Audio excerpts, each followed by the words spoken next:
آج ہم نسل کشی کے بارے میں پڑھیں گے. ایک ہوتا ہے نسل کشی اور ایک ہوتا ہے نسل کشی. ان دونوں میں کیا فرق ہے؟ نسل کشی، کش کا مطلب ہوتا ہے کھینچنا، یعنی نسل کشی کا مطلب ہے نسل بڑھانا، اور نسل کشی کا مطلب ہے نسل کو ختم کرنا. جیسے جراثیم کش ہوتا ہے، بعض لوگ اس کو کش پڑھتے ہیں. تو نسل کشی کا مطلب ہے اپنی نسل کو، اپنی اولاد کو قتل کرنا، اپنی یا دوسروں کی. زمانہ قدیم سے اب تک ہر معاشرہ جن مشترکہ قسم کی اخلاقی گراوٹوں کا شکار رہا، ان کی فہرست میں قتل اولاد بھی شامل ہے. اسے رب کریم نے ایک ایسا نقصان قرار دیا ہے جو انسان خود اپنی جہالت اور حماقت کی وجہ سے اٹھاتا ہے. یعنی یہ سراسر نقصان ہے، اور اس نقصان کی وجہ انسان کی اپنی لا علمی اور حماقت. قرآن مجید سورۃ الانعام میں اللہ تعالیٰ فرماتے ہیں قد خسر الذین قتلوا اولادہم سفہا بغیر علم، یقیناً خسارے میں پڑ گئے وہ لوگ جنہوں نے اپنی اولاد کو حماقت اور نادانی کی بنا پر قتل کیا. تو اللہ سبحانہ و تعالیٰ کے نزدیک قتل اولاد کیا چیز ہے؟ جہالت. یعنی قتل اولاد کا ارتکاب جہالت اور بے وقوفی کی وجہ سے ہوتا ہے. یعنی ایسے انسان کو عقل مند قرار نہیں دیا جا سکتا جو اپنی اولاد کو مار ڈالے. اور یہ نقصان جو ہے قد خسر الذین، کہ نقصان اٹھا گئے. حقیقت میں یہ خسارہ دنیا کا بھی ہو سکتا ہے اور آخرت کا بھی. اور آخرت کی خیر سے اگر کوئی محروم رہ جائے تو اس سے بڑی اور کوئی نقصان کی بات نہیں کسی انسان کے لیے. دنیاوی اعتبار سے کیا نقصان ہوتا ہے؟ اپنی اولاد کو قتل کرنے کا دنیاوی نقصان کیا ہے؟ دنیا میں کیا نقصان ہوتا ہے؟ آخرت میں تو اللہ کی پکڑ ایک الگ چیز ہے. دنیا میں کیا نقصان ہوتا ہے سوچئے ذرا. آپ سب مستقبل کی مائیں ہیں نا، تو آپ کو پتہ ہونا چاہیے کہ اپنے ہی بچوں کو ختم نہیں کرنا، ان کو ابارٹ نہیں کرانا. آپ بتائیے. یعنی بچے ہمارا مستقبل ہیں، اور ہم اپنے پیچھے اپنے آثار چھوڑ کے جو جاتے ہیں ان میں سے ایک ہماری اولاد بھی ہوتی ہے. اور اگر اپنی اولاد کو اپنے ہاتھ سے مار رہے ہیں تو اس کا مطلب یہ ہے کہ اپنے آثار کو اپنے ہاتھوں سے ختم کر رہے ہیں. جی، اس کے انسان کے یعنی جسم کے اوپر اور نفسیاتی طور پر بے شمار برے نتائج نکلتے ہیں. جسمانی طور پر اس کو بہت سی بیماریاں لگ سکتی ہیں، اور نفسیاتی طور پر ڈپریشن کا شکار یوزلی خواتین ہو جاتی ہیں. جی، اگر بچہ طبعی موت بھی مر جائے، یعنی کسی بیماری میں بھی مر جائے، تو آپ دیکھیں کہ ماؤں کے اوپر کتنا وہ تکلیف کا اور غم اور دکھ کا وقت ہوتا ہے. تو کہاں یہ کہ اس بچے کو کوئی اور مار ڈالے، کوئی قتل کر دے، خواہ باپ ہی کیوں نہ ہو. جیسے دور جاہلیت میں بچیوں کو زندہ درگور کر کے مار دیا جاتا تھا، ختم کر دیا جاتا تھا، اور وہ وقت ماؤں کے لیے بہت بڑی آزمائش کا وقت تھا. اسی طرح فرعون نے سب سے پہلے دنیا میں یہ رسم ڈالی تھی کہ بنی اسرائیل کے بچوں کو قتل کرنا شروع کر دیا تھا. اور اس نے لڑکیاں نہیں، خاص طور پر لڑکوں کو ٹارگٹ کیا تھا، اور ان کے لیے بہت بڑا فتنہ تھا. اس کو بلاء عظیم کہا گیا ہے. بنی اسرائیل کی ایک بہت بڑی آزمائش تھی. اور کیا نقصان ہوتا ہے؟ انسان گلٹ میں ہوتا ہے، ڈپریشن میں ہوتا ہے، اور کوئی چیز. جی، اپنے لیے صدقہ جاریہ کا موقع کھو دیتا ہے. یعنی خاص طور پر جب اس طرح کے نعرے لگائے جاتے ہیں نا، بچے دو ہی اچھے، اور پھر ہوتا ہے بھائی کے لیے بھائی نہیں ہے اور بہن کے لیے بہن نہیں ہے، اور خدا نخواستہ اگر ان کے ساتھ کچھ ہو جاتا ہے تو ان کے لیے بھی اور خاندان بھر کے لیے ایک المیہ ہو جاتا ہے. عام طور پر اس ماڈرن دنیا میں جو ابارشن کا ریٹ ہے وہ زیادہ تر فیمیل یعنی بچیوں کو مارا جاتا ہے، کیونکہ اکثر معاشروں کے اندر لڑکی کا پیدا ہونا کوئی بہت خوشی کی بات نہیں، خصوصاً ایشین جو کلچر ہے اس کے اندر. تو اس سے ہم اللہ سبحانہ وتعالیٰ کے قائم کردہ ایک بیلنس، ایک توازن کے اندر بھی خلل اندازی کر رہے ہیں. اور یہ بھی آپ دیکھیں کہ جہاں پر کوئی بچہ ایک ہوتا ہے یا ایک بہن ہے ایک بھائی ہے تو دونوں ہی بڑے لاڈلے ہیں، اور ان کے اندر ایگو کے مسئلے بہت پیدا ہو جاتے ہیں بعض اوقات، اور بہت سپائل بھی ہو جاتے ہیں نہ چاہنے کے باوجود. جب ضرورت سے زیادہ محبت اور اٹینشن ملتی ہے تو وہ ان کو بگاڑنے کا سبب بھی بن جاتی. پھر یہ کہ شیئرنگ کی عادت نہیں ہوتی، پھر ان کے اندر بہادری بھی نہیں ہوتی، کیونکہ آپس میں کوئی لڑنا سیکھا ہی نہیں، اپنا دفاع کرنا ہی نہیں سیکھا. جب بہت سے بچے گھر میں ہوتے ہیں نا چھوٹے چھوٹے، تو وہ بڑا چھوٹے کو مار رہا ہے، چھوٹا پلٹ کے جواب دے رہا ہے. تو کافی اعتبار سے، نفسیاتی اعتبار سے بھی اور فزیکلی بھی بچے بہت اسٹرانگ ہوتے ہیں. جی ہاں، ہر بچے کا رزق اللہ نے لکھا ہے، ان کے آنے سے اللہ سبحانہ وتعالیٰ ایک جو رزق میں برکت دیتا ہے وہ اپنی جگہ. جی ہاں، جب ہم اپنے ہی بچوں کو ختم کرتے جائیں گے تو نبی صلی اللہ علیہ وسلم قیامت کے دن جو فخر کریں گے امت پر کہ امت کی زیادتی پر، کثرت پر، اس میں بھی کمی آئے گی. زیادہ تر تو یہاں بات ہو رہی ہے اپنی ہی نسل کو، کیونکہ جس طرح یہاں آیا نا قد خسر الذین قتلوا اولادہم، نقصان اٹھایا ان لوگوں نے جنہوں نے اپنی اولاد کو مار ڈالا. جی اللہ سبحانہ وتعالیٰ کے یہاں وسائل ختم نہیں ہوئے، ہم نے ان وسائل کو استعمال ہی نہیں کیا. وہ ایک الگ بات ہے کہ یہاں 1 2 سے 12 پہ ہم کیوں پہنچ گئے. درمیان کا بھی راستہ ہے، اور دوسرا یہ ہے کہ بہت سے اور فیکٹرز بھی ہیں. یہاں جو میرا گفتگو کا موضوع ہے وہ یہ کہ جو اس وقت کی پڑھی لکھی خواتین کے اندر یہ ٹرینڈ اتنا زور پکڑتا جا رہا ہے کہ بس ایک ہی بچہ ہو، یا یہ کہ زیادہ سے زیادہ 2 ہو، اس سے آگے اگر کسی کا تیسرا یا چوتھا ہو جائے تو سب کیا کہتے ہیں، ترس کھانے لگتے ہیں، اور سب اس کو ایک بری نظروں سے دیکھنے لگتے ہیں کہ شاید کوئی برا کام ہو رہا ہے یا یہ جاہل عورت ہے، یا اس کو کچھ پتہ نہیں، بس ایک بچے پیدا کرنے ہی سیکھے ہیں. اب ایک اور جی ہاں، اللہ سبحانہ و تعالیٰ نے اپنے بچوں کی محبت ہر ایک کے اندر رکھی، اور جب انسان اپنے بچے کو مار ڈالتا ہے تو پھر اس سے کسی خیر کی توقع نہیں. وہ ایسا سنگ دل ہو سکتا ہے کہ وہ کسی کو بھی مار ڈالے. استاذہ کے حالیہ سفر میں ایک خاتون بتا رہی تھی کہ ہمارے علاقے میں ایک سلوگن ہے، ایک بچہ ابھی نہیں اور دوسرا کبھی نہیں. ایک تو ابھی پیدا ہی نہیں کرنا، سوچ سمجھ کے کرنا، دوسرا تو کبھی بھی نہیں. جزاک اللہ خیر. ایک ہی بچہ لیکن ابھی نہیں، یعنی شادی کے کئی سال بعد پیدا کریں گے، اور اس کے بعد کبھی نہیں. تو اب وہ تو پہلے سے ہی نیت اور ارادہ کے اور نہیں، لیکن ہوتا یہ ہے کہ اگر اللہ سبحانہ وتعالیٰ کی لکھی ہوئی تقدیر کی وجہ سے جس نے آنا اس نے آنا کسی بھی طریقے سے، تو اگر وہ کنسیو کر لیا کسی نے، تو اس کے بعد آپ دیکھیں کہ بہت ساری عورتیں صرف اس بات پہ پریشان ہوتی رہتی ہیں کہ ان کو پریگنینسی کیوں ہو گئی. یعنی اس سارے عرصے کو انجوائے کرنے کی بجائے، اللہ تعالیٰ کا شکر ادا کرنے کی بجائے، وہ کس غم میں گزارتی کہ یہ نہیں ہونا چاہیے تھا. انوانٹیڈ، اس کو انوانٹیڈ چائلڈ عام طور پر قرار دیا جاتا ہے. یہ الگ بات ہے کہ بعض اوقات جب وہ پیدا ہو جاتا ہے تو اپنی جگہ خود ہی بنا لیتا ہے اور ایک محبت دلوں میں آ جاتی ہے اللہ تعالیٰ کی طرف سے دی. ورنہ بعض اوقات ماؤں کو ایسی گفتگو کرتے ہوئے سنا گیا کہ اس کا تو ہمیں پلان ہی نہیں کیا تھا، اور اس کو تو ہم چاہتے نہیں تھے، اور ہم تو بالکل راضی نہیں تھے کہ یہ بچہ پیدا ہو. اور بعض اوقات بچے وہ باتیں سن لیتے ہیں. آپ اپنے اوپر رکھ کے دیکھیے، اگر آپ کے ماں باپ یہ بات کہیں کہ ہم یہ چاہتے ہی نہیں تھے کہ یہ لڑکی پیدا ہو اور یہ پیدا ہو گئی، بس اب مجبوری ہے اس کو پالنا، تو یہ جو ایک ریجیکشن کی فیلنگ ہے یہ کس قدر تکلیف دہ ہے. جن گھروں میں زیادہ بچے ہوتے ہیں نا، وہ بچے بھی ایسی باتیں سن سن کے وہ گلٹی فیل کرتے ہیں دوسرے اپنے فرینڈز کے سامنے. بالکل بہت زیادہ وہ ہو جاتے ہیں کہ ہمارے تو اتنے بہن بھائی ہیں، اور جی ہاں شرمندہ رہتے ہیں. وہ بہت شرمندہ رہتے ہیں کہ ہمارے، یعنی کہ بچے بعض اوقات کہتے ہیں کہ اور بچہ نہیں چاہیے ہمیں، اپنے فرینڈز کے سامنے شرمندگی ہوتی. یعنی ایک پورا ایک ایسا کلچر ڈیولپ ہو گیا ہے کہ جس کی وجہ سے اولاد جو ہے وہ خود اپنے ماں باپ کی نگاہوں میں ہی گر گئی. اب یہ ہے کہ فرعون نے یہ کام جو شروع کیا، اس نے تو ظلم ڈھایا، لیکن یہ یاد رکھیے کہ جو بچہ مار ڈالا جاتا ہے وہ جنتی ہوتا ہے. ٹھیک ہے. سنن ابی داؤد کی روایت ہے، حسنہ بنت معاویہ سریمیہ بیان کرتی ہیں کہ ہم سے ہمارے چچا اسلم بن سلیم رضی اللہ عنہ نے بیان کیا، انہوں نے کہا میں نے نبی صلی اللہ علیہ وسلم سے عرض کیا کہ جنت میں کون ہوگا؟ آپ نے فرمایا نبی جنت میں ہوں گے، شہید جنت میں جائے گا، چھوٹا بچہ جنت میں جائے گا، اور زندہ دفن کیا گیا بچہ جنت میں جائے گا. بعض اوقات دنیا میں جو مختلف قسم کے فتنے فساد ہو رہے ہیں اس کے نتیجے میں بھی بعض اوقات چھوٹے چھوٹے بچوں کو مار ڈالا جاتا ہے. تو ایسے سارے بچوں کے لیے کیا خوشخبری ہے کہ وہ جنت میں جانے والے، the children of جنہ. پھر اوور آل ہمارے دین میں نسل کشی کی ممانعت کی گئی ہے. سورۃ بنی اسرائیل 31 میں اللہ تعالیٰ فرماتے ہیں وَلَا تَقْتُلُوا أَوْلَادَكُمْ خَشْيَةَ إِمْلَاقٍ، اپنی اولاد کو مفلسی کے اندیشے سے قتل نہ کرو. مفلسی کیا ہوتی؟ پاورٹی، غربت. عبادہ بن صامت سے روایت ہے کہ رسول اللہ صلی اللہ علیہ وسلم نے ہم سے بھی اسی طرح 6 چیزوں پر بیعت لی تھی جیسے عورتوں سے لی تھی، کہ تم نے اللہ کے ساتھ کسی کو شریک نہیں ٹھہرانا، چوری نہیں کرنا، بدکاری نہیں کرنا، اور اپنی اولاد کو قتل نہیں کرنا. یعنی اس بات پر باقاعدہ عہد لیا گیا تھا.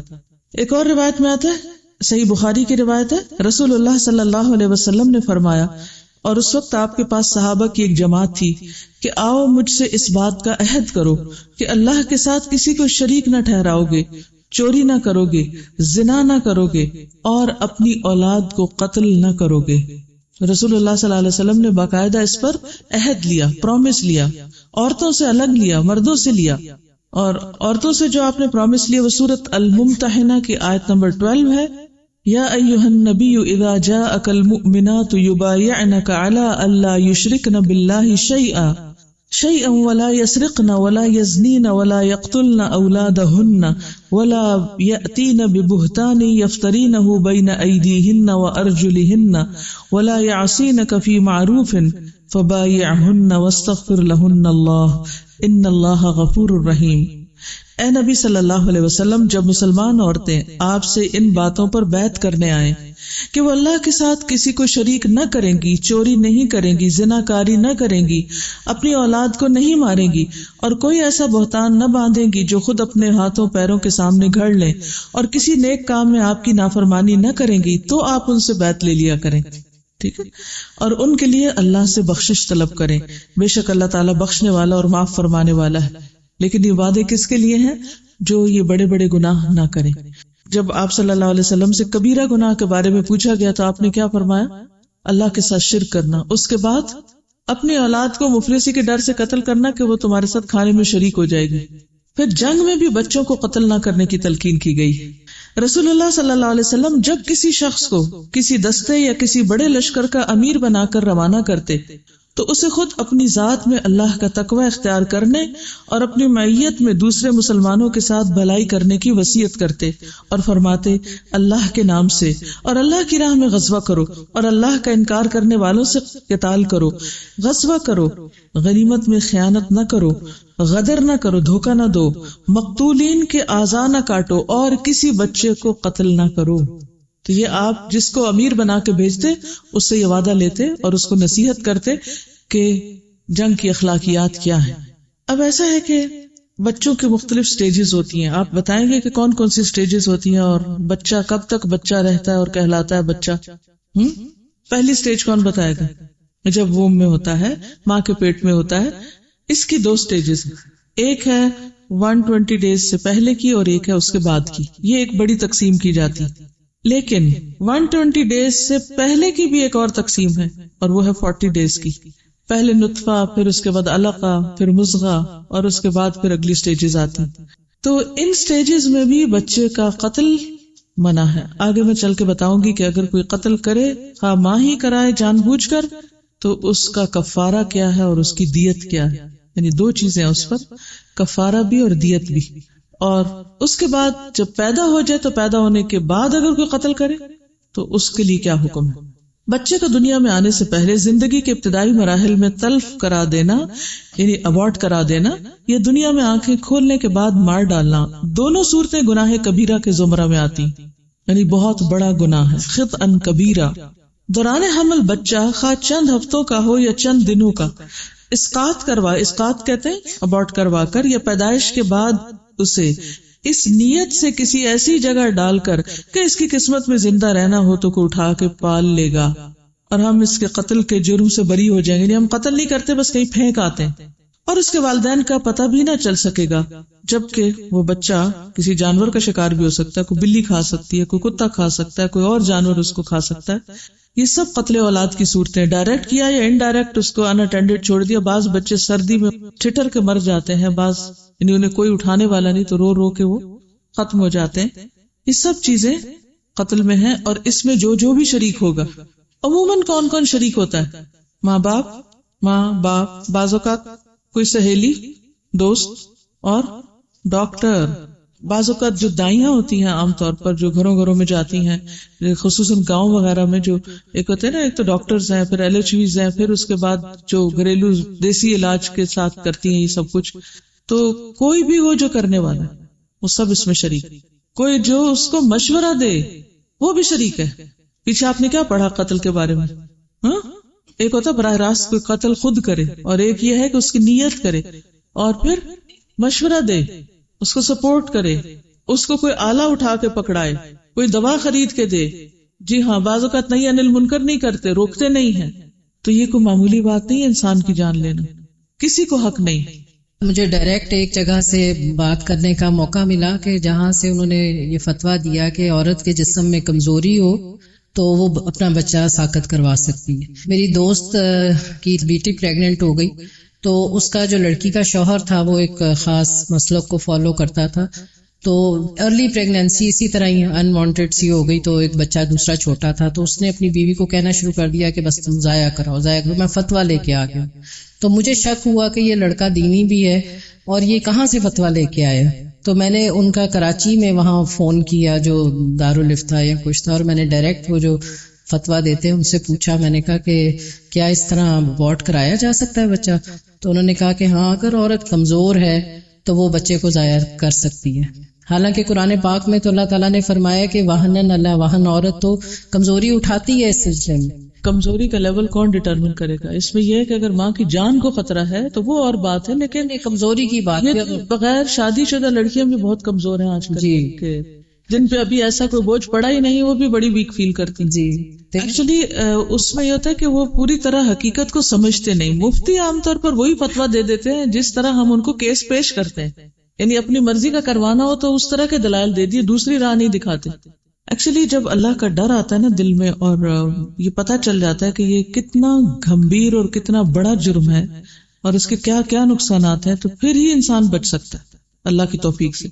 سورۃ الانعام آیت 151 میں اللہ تعالیٰ فرماتے ہیں قُلْ تَعَالَوْا أَتْلُ مَا حَرَّمَ عَلَيْكُمْ رَبُّكُمْ، کہہ دیجئے آؤ میں تمہیں پڑھ کے سناتا ہوں کہ تمہارے رب نے تم پر کیا کچھ حرام کیا ہے.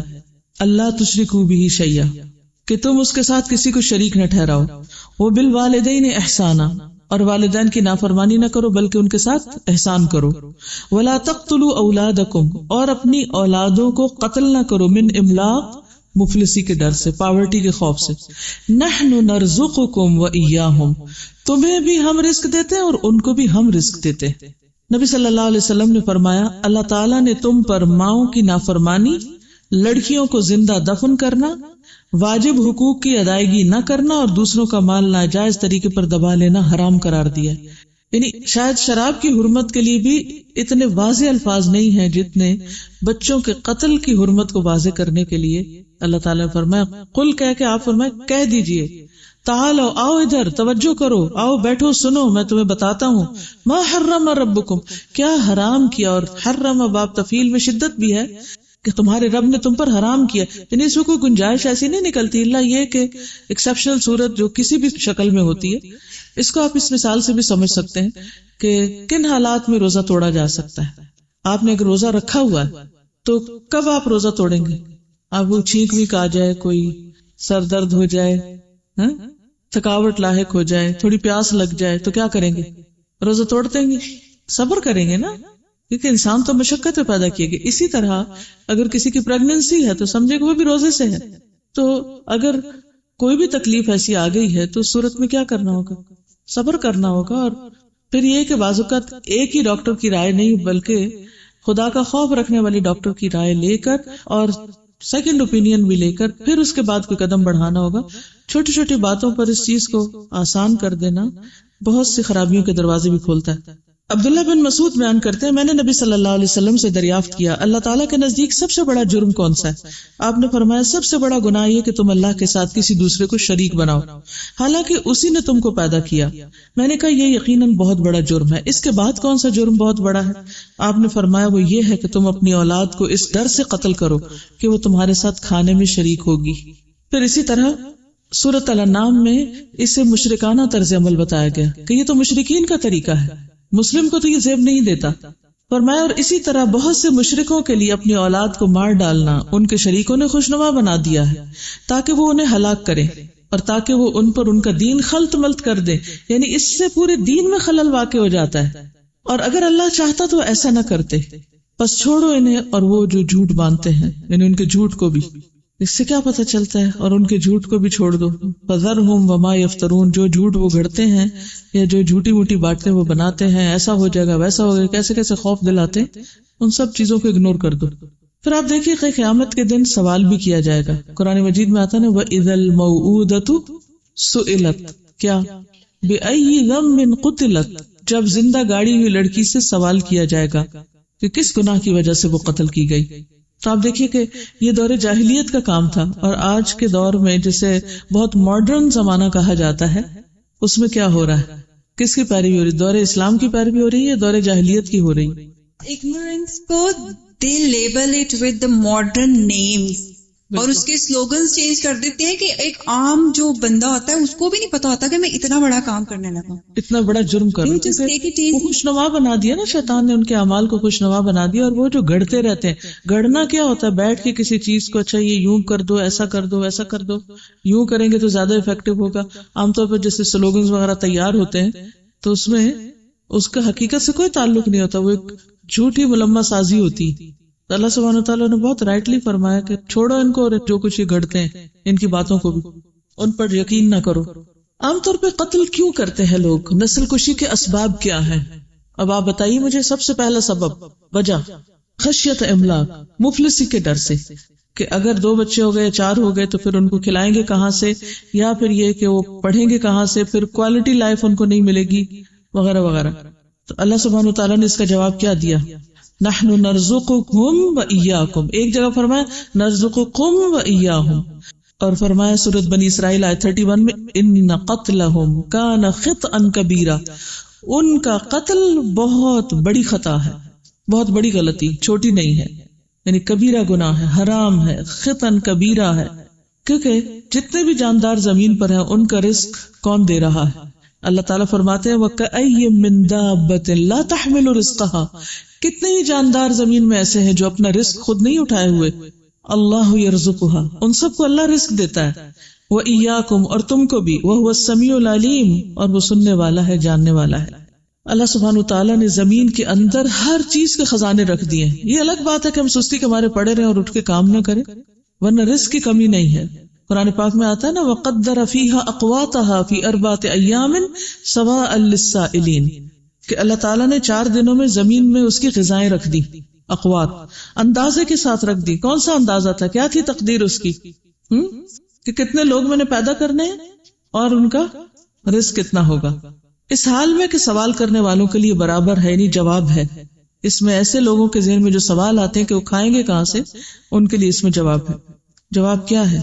کہ رزق موجود ہے، اللہ نے رکھ دیا ہے، اٹس دیئر. جاؤ ڈھونڈو، نکالو، کام کرو. پرندے بھی جب صبح گھر سے نکلتے خالی پیٹ ہوتے ہیں، لیکن سارا دن کیا کرتے ہیں؟ کیا کرتے ہیں پرندے؟ کسی شیڈ کے نیچے بیٹھے رہتے ہیں. بڑی دھوپ ہے، آج تو نہیں نکل سکتے ہم، آج تو بارش ہوگی، نہیں نکلتے. سخت کوشش کرتے ہیں، محنت کرتے ہیں. یس ایک اور بہت بڑی وجہ کچھ لوگوں کا رزق زیادہ ہونا اور کچھ کا نہ ہونا، ریسورسز کی مس مینجمنٹ. دیکھیے جس کے پاس بھی رزق زیادہ آ جاتا ہے اس کی ساری توجہ کس بات پہ ہو جاتی کہ میں لوگوں کی خدمت اور کس طرح کر سکوں، انکریز کیسے کرنا اور اس کو عیاشی میں کیسے خرچ کرنا. اپنے تعیش اور اپنے فائدے اور اپنے آرام اور اپنی راحتوں کے لیے کیا کچھ خرچ نہیں کرتے. اور سرونٹ کوارٹر کا پنکھا خراب ہو تو اس کو بھی دنوں ٹھیک نہیں کروا کے دیتے.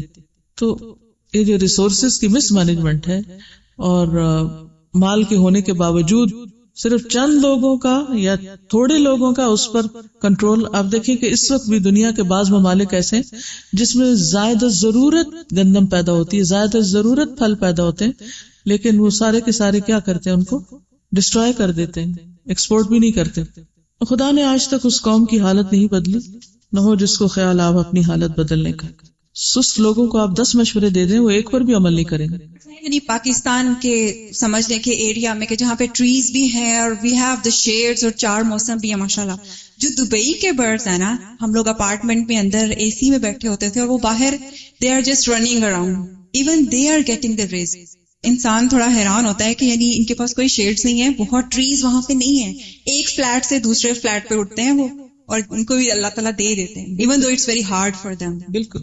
پھر اسی طرح یہ ہے کہ بعض اوقات غیر مسلمز کے افکار سے متاثر ہونا، ان کے نظریات سے، ان کی تھیریز سے، کہ دنیا میں اس وقت اتنے لوگ ہیں اور اتنے ریسورسز ہیں، اگر یہ اتنے سال تک یہ کھا لیں گے تو باقی سب کچھ ختم ہو جائے. پھر اسی طرح کم بچوں کے ساتھ زیادہ خوشحالی کا احساس، کہ بچے کم خوشحال گھرانا. کیا واقعی جن کے بچے کم ہوتے ہیں وہ بہت ہی خوشحال ہوتے ہیں؟ نہیں، وہاں اور فتنے سر اٹھا لیتے ہیں اور آزمائشیں آ جاتی ہیں. ہاں یہ ضرور ہے کہ انسان کو ان کی تربیت کے لیے، ان کے کمانے کے لیے پھر محنت کرنی پڑتی ہے اور پھر اس کمائے ہوئے کو بھی صحیح طور پر استعمال کرنا پڑتا ہے. مشکل زیادہ تر ہمارے اپنے اندر ہوتی ہے. اور آپ بتائیے آپ کے ذہن میں کیا آتا ہے اور کیوں نہیں بچے پیدا کرنا چاہتے؟ سوشل پریشر کی وجہ سے. بالکل ٹھیک ہے. کچھ عورتیں اپنے باڈی فگر کو خراب نہیں ہونے دینا چاہتی ہیں، وہ ایور ینگ نظر آنا چاہتی ہیں. ٹھیک ہے. آزادی چاہیے کیونکہ بچے تو قید کر لیتے ہیں گھر میں. جی ایک بچے کی تربیت کافی مشکل کام ہوتا ہے، لیکن اس پر جو اجر ہے اتنا بڑا کہ اگر پیٹ کا بچہ بھی خود ساکت ہو جائے تو وہ ماں کو اپنے عمل کے ساتھ گھسیٹ گھسیٹ کے جنت میں لے جائے گا. اتنا بڑا انعام ہے ایک ماں کے لیے ماں بننا، اگر وہ صحیح طور پر تربیت کرتی، کیونکہ وہ زچگی کی تکلیف اٹھاتی ہے، پریگننسی کی تکلیف اٹھاتی ہے. تو کچھ لوگ کہتے ہیں کہ ہم سے یہ تکلیفیں نہیں اٹھائی جاتی، تو اس وجہ سے بھی بعض اوقات مائیں بچے پیدا نہیں کرنا چاہتے. حالانکہ پریگننسی کی تکلیف وہن علی وہن کے ایک ایک مومن کو تو کانٹا بھی چبھتا ہے تو اس پر اجر ہے. اور اس تکلیف کے اندر ایک خاتون کے لیے کتنی بڑی فیوچر کی راحت ہے، یہ کبھی سوچا کسی نے کہ ایک عورت جب جوانی میں اپنے آپ کو خوب تھکاتی ہے، محنت کرتی ہے، اٹھتی ہے، بیٹھتی ہے، بچوں کو سنبھالتی ہے، تو اس کے جسم کے اندر ایسی فلیکسیبلٹی پیدا ہو جاتی ہے کہ جو بڑھاپے میں اس کو بہت فائدہ دیتی. مردوں کا مقابلہ کرنے کے لیے وہ بچے پیدا کرنا ایک بالکل ایک عورتوں والا کام ہے نا، تو وہ عورتوں والے کام حقیر کام سمجھ لیے گئے. اس کام کو عزت ہی نہیں دی گئی، بلکہ اگر کوئی عورت بن کے رہنے جائے تو اس کو سب شرمندہ ہی کرتے رہتے ہیں. سادہ تھوڑی سی ڈیٹیل میں جانا چاہوں گی. ورجینیا الیگزینڈریا میں ایک پلر ہے جس میں دنیا کی ہر میجر زبان میں لکھا ہوا ہے کہ world population shouldn't exceed from 5 billion. اس میں جو بگیز جن کی ہم مثالیں دیتے ہیں نا بہت لوگوں کو انسپائر کرنے کے لیے، جس میں کہ بل گیٹس ہیں، ڈیوڈ راکفیلر ہیں، queen of England queen Elizabeth ہیں، نیوزی لینڈ کی کوئین ہے، ہال بروک جن کی بھی وفات ہوئی ہے امریکن منسٹر، یہ سب اس ٹیم کا حصہ ہیں. دے تھنک کہ اگر دنیا کو آپ نے کنٹرول کرنا ہے تو ورلڈ پاپولیشن کو 5 بلین سے انکریز نہیں ہونے دینا. اینڈ ناؤ یو سی کہ ان کے ہاتھ میں کنٹرول ہے. So what they do is کہ انہوں نے ویکسینز ایئرپورٹس پہ خصوصاً جو ہے وہ انسٹال کروائی ہوئی ہیں. اس سے یہ ہوتا ہے کہ جس کا میری اپنی بھابھی شکار ہوئی، دونوں بھابیاں باہر ہیں، کینیڈا میں ایک انگلینڈ میں. The moment they landed over there تو اس کے بعد 1-2 ویکس بعد ہمیں ان کے مس کیریجز کی نیوز ملی. میری بہت ساری فرینڈز وہاں گئی، بہت ساری کزنس گئی انگلینڈ میں شادی ہو کر، اور 1 منتھ کے بعد 2 ویکس کے بعد ان کے مس کیریج. ایئرپورٹ پہ ویکسین کرتے ہیں ان کو. اب جب یہ چیز ان کے جو ہے وہ اتنا کام نہیں آئی تو what they started doing is کہ وار انفلٹریٹ کر دو سب جگہ پہ. 4 دن پہلے سیریا میں کیا ہوا آپ نے دیکھا، بچے فوت ہوئے اس میں. ایجپٹ میں کیا ہو رہا ہے، and they are doing it mostly in the Muslim countries because ان کے ذہن میں یہ ہے، لائک ان کی اسٹڈیز میں ہے کہ مسلمانوں کی پاپولیشن جو ہے وہ ٹل 2060 جو ہے وہ پوری دنیا میں ہوگی. سو یو سی کہ جو اس طرح کے یہ کانسیپٹس پھیلاتے ہیں ہماری لڑکیوں میں، ینگسٹرز میں، کہ اب فلسطین میں، اسی طرح شام میں اور مصر میں اب بچے بہت کم رہ گئے، کیونکہ آگے آنے والی ہماری جو نسل ہے ہم کو پتا ہے کہ مزید مسلمان اب پیدا نہیں ہو سکتے. اسی طرح پاکستان میں یہ لوگ کر رہے ہیں سب جگہ پر. ہماری یونیورسٹیز میں، ایون ہماری یونیورسٹی اسلامک یونیورسٹی میں ایک وفد آیا ایک NGO کا کہ جنہوں نے ہم ینگ لڑکیوں کو ہمارا سیمسٹر ختم ہونے سے پہلے یہ درس دیا کہ اپنے کیریئر پہ توجہ دیں، اپنے گھر سے زیادہ اپنے بچوں کو بیچ میں آڑ نہ بننے دیں یا زیادہ بچے پیدا نہ کریں. کہنے کا مقصد یہ کہ جن بڑے لوگوں کی ہم مثال دیتے ہیں نا ان کی ایولنس کو بھی تھوڑا سا فالو کریں، تھوڑا سا اپنے علم میں اضافہ کیا کریں، اپڈیٹڈ رہا کریں. اتنا زیادہ متاثر ہونے کی خصوصاً غیر مسلموں سے ضرورت نہیں ہے کیونکہ ان کے ہمارے ساتھ کوئی خیر کا ارادہ نہیں ہے. I've heard this from many religious girls as well, and it's a question that I have. The reason they don't want many children is کہ تربیت ہم صحیح سے کرنا چاہتے ہیں ہر بچے کی.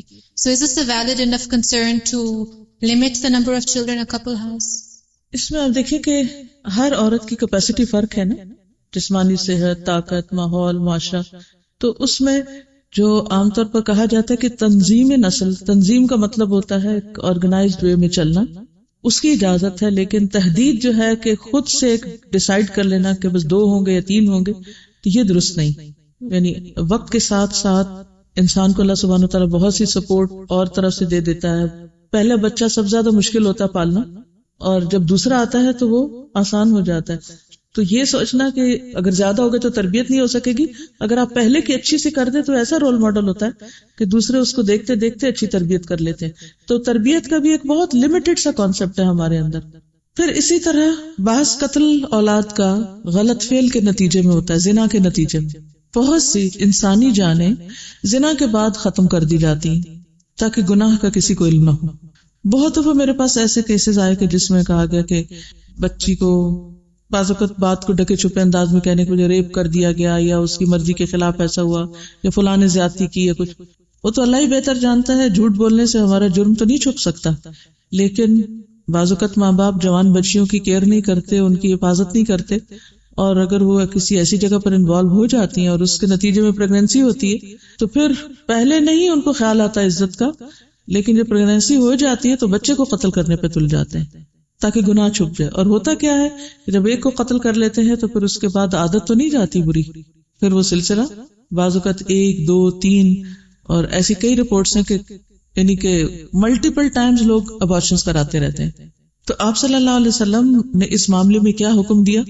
ایک غامدیہ عورت غامدی قبیلے سے آپ کے پاس آئی، اس نے عرض کیا اللہ کے رسول صلی اللہ علیہ وسلم میں نے زنا کیا، مجھے پاک کیجیے، یعنی مجھ پہ حد جاری کیجیے. آپ نے اسے واپس کر دیا. جب اگلی صبح ہوئی تو اس نے کہا اللہ کے رسول صلی اللہ علیہ وسلم آپ مجھے واپس کیوں کرتے ہیں؟ شاید کہ آپ مجھے اسی طرح واپس کرتے ہیں جیسے آپ نے مائز کو واپس کیا. یہ ایک اور تھے جن پر حد جاری ہوئی تھی. اللہ کی قسم میں تو حاملہ ہوں. آپ نے فرمایا اچھا پھر جاؤ یہاں تک کہ بچے کو جنم دو. جب اس نے بچے کو جنم دیا تو کپڑے میں لپیٹ کے لے آئی. عرض کیا یا رسول اللہ صلی اللہ علیہ وسلم میں نے یہ بچہ جنم دے دیا. آپ نے فرمایا جاؤ اسے دودھ پلاؤ یہاں تک کہ اس کا دودھ چھڑا دو. پھر جب اس نے دودھ چھڑایا تو بچے کو لے کے حاضر ہوئی اس حال میں کہ بچے کے ہاتھ میں روٹی کا ٹکڑا تھا، اور عرض کیا اللہ کے نبی صلی اللہ علیہ وسلم میں نے اس کا دودھ چھڑوا دیا ہے اور یہ کھانا کھاتا ہے. آپ نے وہ بچہ مسلمانوں میں سے ایک آدمی کے سپرد کیا اور اس عورت کو رجم کر دیا. آپ نے اسے یہ مشورہ نہیں دیا کہ اچھا آپ یہ غلطی ہوگی تو بچے کو مار ڈالو. نہیں، تم نے جرم کیا ہے. اور وہ خود آئی تھی والنٹیرلی، کیونکہ اسے پتا تھا کہ اگر دنیا میں حد جاری نہیں ہوتی تو آخرت میں سخت پکڑ ہوگی. تو یہ واقعہ کیا بتاتا ہے ہمیں؟ بچے کو نہیں، مجرم کو سزا دی جائے. پھر اسی طرح جیسے پہلے بھی ہم نے بات کی کہ بیٹیوں کی ناپسندیدگی کی بیٹی پیدا نہ ہو، اس وجہ سے بھی خصوصاً کچھ عرصہ پہلے میں نے اس کے اسٹیٹسٹکس دیکھے تھے کہ انڈیا میں، چائنا میں جو ایشین کنٹریز ہیں وہاں پر بہت بڑی تعداد میں بچیوں کے حمل ضائع کر دیے جاتے ہیں جہاں فیمیل فیٹس ہوتا ہے، کیونکہ ان کے خیال میں ان کو پھر جہیز دینا پڑے گا اور ان کو پالنا پڑے گا، اور وہ ہم پالیں بڑھائیں اور اگلے گھر چلے جائیں، ہمیں اس سے کیا ملے گا. اب دیکھیے کہ اسلام میں تو یہ نا کہ اگر تم بیٹی کی تربیت کرو گے اور اس کو اچھی طرح پڑھاؤ لکھاؤ گے اور اس کو اچھی تربیت دو گے تو وہ تمہارے لیے جنت میں جانے کا ذریعہ بن جائے گی. اتنا بڑا ریوارڈ رکھا. تو ظاہر جو شخص اللہ کو نہیں مانتا اس کو تو ریوارڈ کا نہیں پتا نا، تو اس کے لیے تو بیٹی بوجھ ہی ہے، کیونکہ وہ کما کے ماں باپ کو تو نہیں دے گی، وہ تو آگے لے جائے گی. تو اس لیے وہ چاہتے ہیں کہ ہو ہی نہ. نتیجہ کیا ہوگا؟ جب لڑکیاں کم ہوگی تو شادیاں مشکل ہوگی اور پھر ریپ کیسز ہوں گی، کیسے کیسے جرائم ہو رہے ہیں. تو اس سلسلے میں سب سے پہلی بات تو یہ ہے کہ اولاد اللہ کی دین ہے. اس معاملے میں اللہ پر بھروسہ رکھنا چاہیے، اور جتنے بھی یہ اسباب ہیں یہ ویلڈ اسباب نہیں ہے کہ جس کی بنا پر بچوں کو قتل کیا جائے. تقدیر پر ایمان مضبوط کرنا چاہیے. ابو درداء سے مروی ہے کہ رسول اللہ صلی اللہ علیہ وسلم نے فرمایا اللہ تعالیٰ ہر بندے کی تخلیق میں 5 چیزیں لکھ چکا ہے: اس کی عمر، اس کا رزق، اس کا عمل، اور یہ کہ وہ شقی ہوگا یا سعید ہوگا. تو بچہ جب ماں کے پیٹ میں ہی ہوتا ہے تو اس وقت فرشتہ آتا ہے اور اللہ سبحانہ وتعالیٰ کے حکم سے اس کی عمر، اس کی تقدیر کی باقی یہ تمام چیزیں لکھ دیتا ہے کہ اس کے حصے میں کیا ہے. پھر یہ بھی یاد رکھیے کہ اولاد کا ملنا جو ہے وہ مقرر ہے. اللہ سبحانہ وتعالیٰ نے جس جان کو پیدا کرنا ہے اور جس کے بارے میں لکھ دیا وہ تو پیدا ہو کر رہے گی. سلسلہ صحیح ہے کہ ایک حدیث ہے رسول اللہ صلی اللہ علیہ وسلم نے فرمایا جس مادہ منویہ سے بچے نے پیدا ہونا ہے اگر اس کو چٹان پہ بھی بہا دو تو اللہ اس سے بھی بچہ پیدا کر دے گا. اللہ تعالیٰ نے جس نفس کو پیدا کرنا ہے اسے ضرور پیدا کرے گا. لیکن اس کے باوجود ازل کا جواز موجود ہے، اور اس پر بھی آپ نے یہ فرمایا، یعنی کہ آپ کے حکم کا مطلب یہ تھا کہ تم جب تک مناسب سمجھو ازل کرتے رہو، بہرحال جو فیصلہ اللہ نے کر دیا وہ تو ہو کر رہے گا. ٹھیک ہے، یعنی تمہاری احتیاط کے باوجود جس بچے کو آنا ہے وہ آ کر رہے گا. اور ایسے بہت سے کیسز آپ نے، یہ جو انوانٹیڈ کی بات ہو رہی ہے، یہ ایسی شکلیں کہ جس میں ماں باپ نے ہر ممکن کوشش کی کہ بچہ پیدا نہ ہو، لیکن وہ پھر بھی پیدا ہو گیا. کیونکہ آپ صلی اللہ علیہ وسلم نے فرمایا کہ جو تقدیر میں لکھا ہے وہ آ جائے گا، یعنی جس کے آنے کی تقدیر لکھی ہوئی ہے وہ ہو کر رہے گا. آپ نے فرمایا تم یہ کرتے ہی رہو گے، تم یہ کرتے ہی رہو گے، تم یہ کرتے ہی رہو گے، یعنی ازل. اور جو روح پیدا ہونے والی ہے قیامت کے دن تک ضرور پیدا ہو جائے گی، یعنی اس نے آ کے ہی چھوڑنا ہے، وہ جہاں بھی آئے. آپ صلی اللہ علیہ وسلم سے جب اس بارے میں پوچھا گیا، یعنی اس احتیاطی تدبیر کے بارے میں جو عربوں میں رائج تھی، تو آپ نے فرمایا اگر تم ازل نہ کرو تو کوئی حرج نہیں، کیونکہ یہ بات تو تقدیر کی ہے. ٹھیک. پھر اسی طرح قابل فخر عورت اللہ کے رسول صلی اللہ علیہ وسلم کے نزدیک کون ہے؟ الودود الولود. ٹھیک ہے.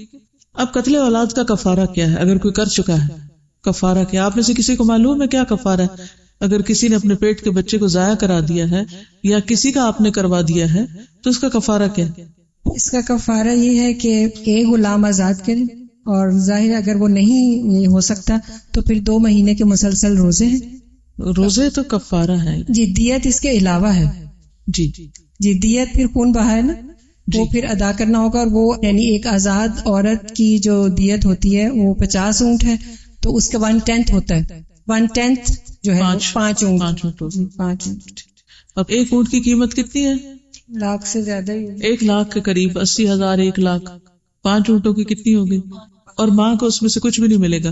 یا جس نے بھی کروایا, اگر باپ نے کروایا یا جو بھی جس نے جان بوجھ کے کروایا, کیونکہ بعض اوقات ماں بالکل بھی نہیں چاہتی, وہ روتی ہے لیکن باپ مجبور کر دیتا ہے یا ادھر ادھر کے لوگ جو ہیں وہ پریشرائز کرتے ہیں. تو ایسی صورت میں اگر وارث خود قاتل ہو تو اس کو دیت نہیں ملتی. قیس بن عاصم رسول اللہ صلی اللہ علیہ وسلم کے پاس آئے اور کہا, یا رسول اللہ, میں نے جاہلیت میں اپنی 8 بیٹیاں زندہ درگور کی. آپ نے فرمایا ان میں سے ہر ایک کے عوض ایک غلام آزاد کرو. اس نے کہا میں تو اونٹوں والا ہوں. آپ نے فرمایا اگر تو چاہتا ہے تو ہر ایک کی طرف سے ایک اونٹ قربان کر. تو ان کو آپ نے یہ ترتیب بتائی تھی کیونکہ اس وقت اسلام تھا نہیں, کوئی تعلیم ہی نہیں تھی, تو دور جاہلیت کے جو گزر چکے ہیں حالات. اسی طرح اگر آج کے دور میں بھی کوئی بالکل ہی لا علم ہو اس جرم سے اور وہ کر بیٹھا ہے تو اس کو یہ بتایا جا سکتا ہے. پھر ناتمام بچہ یعنی اگر کمپلیٹ نہیں ہوا, ابھی بالکل ابتدائی سٹیج پر تھا, تو اس کے بارے میں مغیرہ بن شعبہ کہتے ہیں کہ 2 عورتیں بنو حذیل کے ایک آدمی کی زوجیت میں تھی, سوکنے تھی آپس میں. ان میں سے ایک نے دوسری کو خیمے کا بانس مارا, یعنی ڈنڈا مارا, اور اس کے پیٹ کے بچے کو قتل کر دیا. وہ لوگ اپنا جھگڑا نبی صلی اللہ علیہ وسلم کے پاس لائے تو دونوں اطراف کے لوگوں میں سے کسی ایک نے کہا, کس طرح دیت دے ہم اس کی جو نہ رویا نہ کھایا نہ پیا نہ چلایا, یعنی وہ تو پیٹ میں ہی تھا, تو اس کی دیت ہم کیوں دیں؟ رسول اللہ صلی اللہ علیہ وسلم نے اس کے انداز گفتگو پہ فرمایا, کیا دیہاتیوں کی سی سزا ہے, کیا دیہاتی کلام ہے, یعنی یہ باتیں کیسے کر رہے ہو. الغرض آپ نے فرمایا اس بچے کی دیت ایک غلام ہے اور اسے قاتلہ کے وارثوں کے ذمے لگا کہ وہ ادا کرے, یعنی اگر ماں کے پاس کچھ نہیں تو پھر باقی لوگ ادا کریں گے. بچے کے قتل کی قاتل عورت کے خاندان پر بھی دیت آتی ہے. مغیرہ بن شعبہ نے ایک اور روایت میں یہ بات ذکر کی ہے. پھر اسی طرح خاص طور پر جو یعنی قریبی رشتہ داروں یا پھر کسی کا کہہ کے کروا دیا ہے تو اس صورت میں بھی پھر آئے گی. اب بنیادی طور پر 4 مہینے جس عورت کا حمل گزر چکے اس کے بعد اگر کوئی اسقاط کروائے تو فقہا کا اس بات پر اجماع ہے کہ روح آ جانے کے بعد یا روح ڈالی جانے کے بعد جنین کو قتل کرنا حرام ہے, یعنی 120 دن کے بعد اس حال میں قتل کرنا جائز نہیں, الا یہ کہ ماں کی جان کو خطرہ ہو. بعض اوقات لوگ کہتے ہیں ڈاکٹر نے کہا ہے کہ اس کے سر پہ کوئی پھوڑا ہے, اس کے گردے ٹھیک نہیں, اس کا فلاں چیز ٹھیک نہیں. اگر وہ ٹھیک نہیں تو اللہ سبحانہ وتعالیٰ اس کی جان خود ہی لے لے گا. آپ کیوں مجرم بنتے؟ یعنی جنین کی بات کریں, فیٹس کی بات کریں, یا پھر وہ جو پیٹ کا بچہ. تو اگر کوئی ایسا کر چکا ہے تو سب سے پہلی چیز کیا ہے, کیا کرے؟ توبہ استغفار, ندامت کے آنسو بہائے, توبہ استغفار کرے کہ آئندہ یہ کام کبھی نہیں کرے گی, اور کثرت کے ساتھ نیک اعمال کرے, نماز پڑھے, صدقہ خیرات کرے, روزے رکھے. پھر یہ ہے کہ دیت اور کفارہ دونوں واجب ہوں گے. جنین کی دیت ایک غلام یا لونڈی آزاد کرنا ہے, یا پھر 5 اونٹ ہیں جو ورثاء کو دیے جائیں گے. ماں ان میں سے کچھ بھی نہیں لے گی. اگر ورثاء اپنی خوشی سے کچھ دینا چاہے تو وہ اور بات ہے. سعودی عرب کی جو اللجنۃ الدائمہ للافتاء ہے, یعنی اسکالرز کی کمیٹی جو مل کے فتویٰ دیتی ہے, ان سے سوال کیا گیا کہ جو عورت جان بوجھ کر جنین ساقط کر دے, خود اپنے پیٹ کے بچے کو گرا دے جبکہ وہ 4 ماہ کو پہنچ گیا ہو, تو وہ عورت کیا کرے اور اس کا کفارہ کیا ہے؟ تو انہوں نے جواب دیا, جو عورت جان بوجھ کر جنین کو ضائع کر دے تو وہ اللہ سے توبہ کرے, استغفار کرے, امید ہے کہ اللہ اسے بخش دے گا. اس کے ذمہ دیت ہے اور وہ ایک غلام یا لونڈی آزاد کرنا ہے, یا پھر اس کی قیمت 5 اونٹ ہے. اور 5 اونٹوں کی قیمت کیا ہوگی؟ جو بھی جس ملک میں جہاں رہتے ہیں وہاں پر اونٹوں کی جو بھی قیمت ہو. جی ہاں, کیونکہ غلام آزاد کرنا بیسک ہے, تب تو غلام ہے نہیں, تو ایک غلام کا جو ایکول ہے وہ 5 اونٹ ہے. پھر بچے کے 1/5 ہے نا, اس لیے باپ کو دی جائے گی کہ اس کی اولاد ہے نا, تو پھر ماں کو ملے گی. ماں نہیں چاہتی تو, اور اگر دونوں نے مل کے کیا ہے تو اسبہ کو چلے جائے گی. جو وراثت میں جب اصحاب الفروض نہیں ہوتے تو کدھر جاتی ہے تقسیم؟ نہیں, وراثت کو ہی جائے گی. بیت المال بھی پھر جائے گی ظاہر, اگر کوئی اور نہیں ہوگا, کیونکہ جب ورثاء میں ورثہ تقسیم ہو جاتا ہے اور اگر پھر بھی بچ جاتا ہے تو وہ بیت المال میں ہی جاتا ہے. جی, وہ جو دور جاہلیت کے اس پر تھی. وہ دور جاہلیت کا جو ہو چکا سو ہو چکا، اس پر آپ نے توبہ کے لیے اس کو ایک اونٹ بتایا تھا. شیخ ابن عثیمین کہتے ہیں کہ اگر 4 ماہ پورے ہو جائیں اور آمدن یہ کام کرے تو اس کے ذمہ دیت ہے، ایک غلام یا لونڈی آزاد کرنا جس کی قیمت 5 اونٹ ہے، اور اس کا کفارہ مسلسل 2 ماہ کے روزے رکھنا ہے. ٹھیک ہے، یعنی عورت 2 ماہ کے روزے رکھے گی جس نے بھی قتل کرائے، اور جو روزے کی استطاعت نہ رکھتا ہو تو کھانا کھلانے کا حکم یہاں کوئی نہیں ہے. باقی بھی تو ہے نا کہ اگر جو نہیں رکھ سکتا وہ کھانا کھلا دے، جسے قسم کے کفارے میں آتا ہے، لیکن یہاں ایسا کوئی حکم نہیں. تو دیت کیا ہوئی؟ ایک گردن آزاد کرنا، اور کفارہ کیا ہوا؟ 2 ماہ کے مسلسل روزے رکھنا. کیونکہ اس میں آپ دیکھیں نا کہ کفارے میں بھی غلام آزاد کرنا ہے، لیکن چونکہ غلام ہے نہیں تو اس کا کفارہ پھر اونٹ نہیں بتائے گئے. ٹھیک ہے نا، وہ وہاں روزے ہی رکھنے ہوں گے. اچھا، اب اس میں دوسری رائے کیا ہے کہ 4 ماہ سے کم جو ہے اگر، اور ابھی روح نہیں پڑی، تو اس پر پھر دیت اور کفارہ نہیں. یہ ایک رائے ہے. دوسری رائے یہ ہے کہ اس پر بھی دیت اور کفارہ ہے. اور اس رائے کا خلاصہ کیا ہے؟ علماء کا اس بات پر اتفاق ہے کہ بغیر شرعی حق کے جنین کو ساقط کروانا اسی جنس سے ہے جو اہل جاہلیت اپنی بیٹیوں اور بیٹوں کے ساتھ کیا کرتے تھے، یعنی اسی قسم کا جرم ہے. پھر فقہا اس بات پر اتفاق کرتے ہیں کہ جنین گرانے کی صورت میں ایک چھوٹا غلام یا لونڈی آزاد کرنا واجب ہے، جیسا کہ صحیحین میں آیا ہے. ٹھیک ہے، کیونکہ اس کی روح پڑنے سے پہلے وہ گیا تو اس کی دیت کم ہوگی. اور وہ جو دور جاہلیت میں جیسے ایک اونٹ بتایا گیا، آپ نے چھوٹا غلام کہا یا لونڈی کہا، عورت مرد غلام نہیں کہا، کیونکہ غلاموں کی بھی قیمتیں فرق ہوتی ہیں. بڑا جرم ہو تو بڑی سزا ہے، چھوٹا جرم ہو تو چھوٹی. پھر اسی طرح اگر غلام میسر نہ ہو تو اس کا کفارہ 10واں حصہ آئے گا. پھر لیکن اس بار میں اختلاف ہے کہ اسقاط 4 مہینے میں ہوا یا اس سے پہلے ہوا. یہ کہتے ہیں کہ ہمارے نزدیک راجح یہ ہے کہ جب حمل نطفے سے اگلے مرحلے پر ہو، یعنی 40 دن گزرنے کے بعد دوسرے 40 دن میں داخل ہو جائے تو اس پر گردن آزاد کرنا لازم ہے، خواہ وہ علقہ ہو یا مصغہ ہو. اس سے کوئی فرق نہیں پڑتا، کیونکہ جن لوگوں نے دیت کے لیے تخلیق کی شرط رکھی ہے تو 40 دن کے بعد جنین میں تخلیق کا عمل شروع ہو جاتا ہے، یعنی شیب بننے لگتی ہے. دل کب دھڑکنا شروع ہوتا ہے؟ ارلیسٹ 40 ڈیز میں. تو مسلم کی حدیث کی دلیل لیتے ہیں کہ جب نطفہ 42 دن کا ہوتا ہے، 42 ڈیز کا، تو اللہ تعالیٰ اس نطفے کی طرف ایک فرشتہ بھیجتے ہیں، وہ اس کی صورت بناتا ہے، یعنی فرشتہ اندر بیٹھ کے کام کر رہا ہوتا ہے، اس کے کان، آنکھیں، کھال، گوشت اور ہڈیاں وغیرہ، یعنی اس کا ڈیزائن بنا رہا ہوتا ہے. گویا انسان کی تخلیق کی ابتدا ہو جاتی ہے، اور یہ صحیح مسلم کی روایت ہے.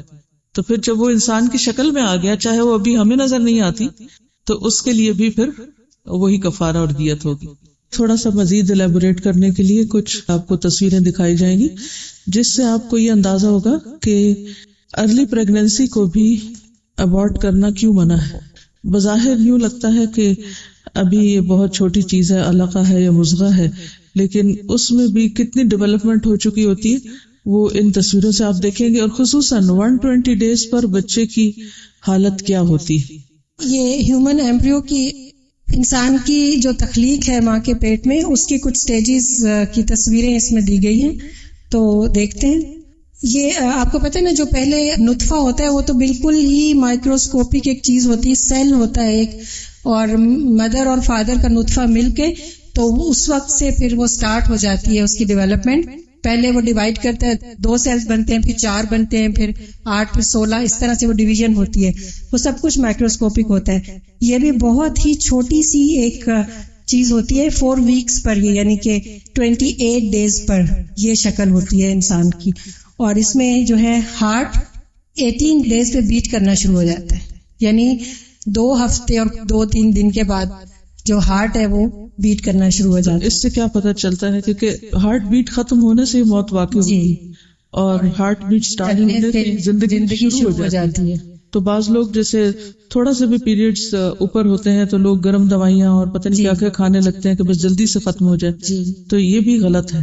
تو 18 دن یعنی کنسیپشن سے لے کے، اور کنسیپشن کا پتہ نہیں ہوتا کس دن ہوئی ہے، تو بہرحال 18 دن کا جو ایمبریو ہے وہ ہارٹ بیٹ اس کی شروع ہو جاتی ہے.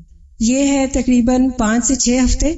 آپ دیکھ رہے ہیں کہ اس میں آئیز کی شکل اور یہ لمز بھی ایون بن گئے ہیں، اور یہ صرف 35 سے 42 دن کے درمیان میں یہ ہو جاتی ہے. اور پہلا 40 دن جو جی اور 40 دن بہت امپورٹنٹ ہے، کیونکہ پہلا جو سٹیج ہے اس کے بعد پھر اگلی سٹیج یعنی علقہ کی شروع ہو جاتی ہے. یہ 56 ڈیز پر 8 ویکس کی پریگنینسی جو ہے، اس میں ہاتھ پاؤں اور باقی سارے جو آرگنز ہیں وہ ڈفرینشیٹ ہو کے ڈیولپ ہو رہے ہیں. آپ دیکھ رہے ہیں آنکھوں کی جگہ بھی نظر آ رہی ہے اور برین بھی ڈیولپ ہو رہا ہے، بلکہ نروس سسٹم تو سب سے پہلے ڈیولپ ہونا شروع ہو جاتا ہے ہارٹ کے بعد. It means less than 2 months. یس، یہ 10 ہفتے ہیں 70 دن. اس میں آئی لیڈز جو ہے وہ تھوڑی سی کھلی ہیں، سیمی شٹ ہیں، اور اس کے بعد یعنی کہ ہم نے پڑھا ہوگا اور ہم نے دعا بھی مانگتے ہیں نا، وہ شق السمع والبصر، تو وہ ایک سلٹ شک ہوتا ہے اور اس کے بعد سے وہاں آئیز بنتی ہیں اور کان جو ہیں وہ پہلے سے بننا شروع ہو جاتے ہیں. یہ 16 ہفتے تقریباً 112 دن کی جو ہے وہ ایمبریو، اور یہ 18 ہفتے پہ ہے 126 دن. اور 120 دن جو ہیں وہ بہت امپورٹنٹ ہیں کیونکہ یہ 4 مہینے اس پہ ختم ہو جاتے ہیں، جس کے بعد ابارشن جو ہے بہرحال وہ ایک سب کا کنسنسس ہے کہ وہ ایک نفس کا قتل ہے، جس میں پھر دیت بھی دینی ہوتی ہے. لیکن ابھی ہم جیسے دیکھ رہے ہیں کہ ہارٹ بہت جلدی ڈیولپ ہو جاتا ہے اور وہ بیٹ کرنا شروع ہو جاتا ہے، تو میرا خیال ہے کہ کسی بھی سٹیج پر اس کو ابورٹ کرانا جو ہے وہ قتل نفس ہی ہوگا. بالکل، یعنی کہ ایک لائف جو وجود میں آ چکی ہے، اگر اس کو روح نہ بکے تو لائف تو ہے نا، کیونکہ ہارٹ بیٹ اس کے بغیر تو نہیں، گروئنگ سیل ہے. جی بالکل. جزاک اللہ خیر. تو یہ تو تھا بچے کا قتل جو ماں کے پیٹ کے اندر ہوتا ہے، اور اس کے کچھ احکامات آپ نے پڑھے. انشاءاللہ اس کے جو دیت کی تقسیم کے بارے میں کچھ بات ہے، اس پر مزید ریسرچ کر کے آپ کو جلد بتائیں گے. اور خصوصاً ولد الزنا جو ہے، ولد الزنا کے سلسلے میں یہ ہے کہ اگر ماں ابورٹ کراتی ہے تو ماں تو قاتل میں شامل ہے، اس کو تو نہیں دیت دی جا سکتی، اور باپ جو ہے اس کو تو ویسے ہی وہ تو آؤٹ ہو گیا. تو اس صورت میں پھر وہ سلطان یعنی جو بھی بیت المال میں جائے. ٹھیک. اللہ سبحانہ وتعالیٰ نے انسان کو عقل، سمجھ اور بہت کچھ دیا ہے. ہم اپنی عقل کا استعمال ہی نہیں کرتے، کوشش نہیں کرتے، آگے نہیں بڑھتے، اور صرف بلیم کرتے رہتے ہیں یا دین کو یا اسلام کے احکامات کو کہ یہ بڑا ظلم ہے، ہمیں کیوں نہیں اجازت دے رہے کہ اپنے بچے قتل کر لیں، ہمیں کیوں نہیں اجازت دے رہے کہ ہم کوئی غلط طریقے اختیار کر لیں. اللہ نے صحیح طریقے بھی بتائے ہیں، اور یہی تو ہمارا امتحان ہے کہ ہم عقل کہاں استعمال کرتے. کیا اگر کسی کے ساتھ ایسا ہو رہا ہے تو اس کا حل یہی ہے کہ وہ پھر غلط طریقہ اختیار کرے؟ کیا کوئی درست طریقہ نہیں ہے؟ وہ درست طریقہ کیا وہ جانیے. جی جائز ہے، لیکن پرماننٹ میتھڈ جائز نہیں ہے. ٹھیک ہے، اچھا. لیکن جو عارضی طریقہ ہوگا اس کے باوجود اگر اللہ کا حکم ہوگا تو ہو جائے گا. اور انسان کا یقین بھی یہ ہونا چاہیے کہ جیسے کولڈ سے بچنے کے لیے آپ احتیاط کرتے، اسی طرح کسی بھی پریگنینسی کے لیے بھی احتیاط کی جا سکتی ہے، لیکن یہ یقین ہونا چاہیے کہ اگر وہ میرے حصے میں لکھا ہے تو وہ تو ہو کے ہی رہے گا. یعنی اللہ کے فیصلوں کو کوئی نہیں بدل سکتا، لیکن اللہ ہی کا حکم ہے. جیسے ازل کی میں نے بات کی تھی، تو اس میں نبی صلی اللہ علیہ وسلم نے اسے مکمل طور پہ روکا نہیں تھا یا حرام نہیں قرار دیا. وہ ایک احتیاطی طریقہ تھا جو دور جاہلیت میں استعمال ہوتا تھا. جدید دور میں اور طریقے ہیں، لیکن یہ یاد رکھیے کہ مومن وہ ہوتا ہے کہ جو کہتا ہے کہ اللہ جو تو نے فرمایا وہ سچ فرمایا، اور جو رسول صلی اللہ علیہ وسلم نے فرمایا وہ سچ فرمایا، اور میرا اس پر ایمان ہے اور یقین ہے، اور اس کے دل میں کوئی شک نہیں ہوتا. سب سے پہلی چیز تو ہمیں اپنے اندر یہ لانی چاہیے. اور اگر ہم خود ہی ڈاؤٹ فل ہیں کہ یہ تو طریقہ ٹھیک نہیں، یہ کیوں کہہ دیا گیا، تو پھر اس کا نقصان کیا ہوگا؟ وہ تو جو کریں گے غلط بعد میں، پہلے تو اس کی بھی پکڑ ہو جائے گی. ٹھیک ہے نا جی. مکمل طور پر کروانا، اس میں آپ دیکھیے کہ ایک تو ہے کہ ماں کی جان کو خطرہ ہوتا ہے، جیسے کچھ لوگوں کے سیزیرین بچے پیدا ہوتے ہیں، اور سیزیرین جو ہے وہ 4 حد سے حد میکسیمم 4 ہیں، عام طور پر 3 ہوتے ہیں شاید. تو اس کے بعد اگر بچہ کنسیو کر لیا اس نے تو پھر کیا ہوگا؟ یوٹرس کے رپچر ہونے کا خطرہ ہے، کیونکہ اس میں پہلے ہی 4 کٹ لگ چکے ہیں، تو بچہ اٹھانے کے قابل نہیں رہا. تو پھر وہ ماں کے لیے ایک بہت بڑی تکلیف کی بات ہے. تو اس صورت میں اجازت ہے، لیکن بلا عذر کروانا ممنوع ہے. اوکے، اللہ کی خلق میں تبدیلی کرنا. یہ سوال تھا کہ زنا کے نتیجے میں حاملہ ہونے والی عورت اگر ابارشن کرا لے تو دیت کسے ملے گی؟ جواب یہ ہے کہ زنا کی صورت میں جنین کا کوئی ولی نہیں ہوتا، کیونکہ شریعت کی روح سے باپ کی طرف وہی بچہ منسوب ہوتا ہے جو باقاعدہ شادی یا نکاح کے بعد پیدا ہو. حدیث کی روح سے بچہ اس کا ہے جس نے جنم دیا، یعنی ماں، اور زانی کے لیے پتھر ہے، سنگسار کرنا ہے. ایسے حالات میں جنین کا ولی حکمران اور ریاست ہوگی، اس کی دیت اس کے پاس چلی جائے گی.